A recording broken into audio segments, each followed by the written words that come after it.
Hey, it's Amber from Biceps After Babies, and I'm going to show you how to do an overhead extension. Overhead extension is a really great tricep workout, so we're targeting the back of the arm. And there's a couple things that you want to know as you go into performing this movement. So the movement starts overhead with either a dumbbell or you can use a plate overhead, extending up overhead, and then just drawing that plate or dumbbell down to the back of your neck and squeezing up. Now, a couple things that are really important to note when you are performing an overhead extension.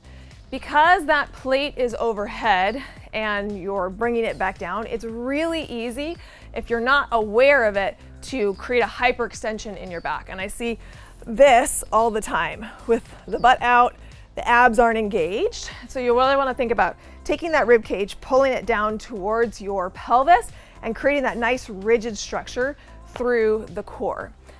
The second thing that I see all of the time is people going way too heavy on this and then having their elbows flare out really wide in order to muscle up the plate.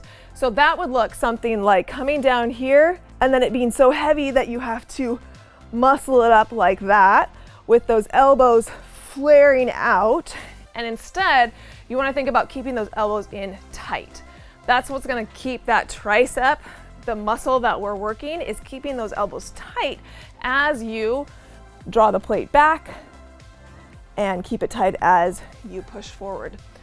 The last thing that I will note is if you notice when I do the movement, my elbows don't move. So my elbows stay in that pivot point.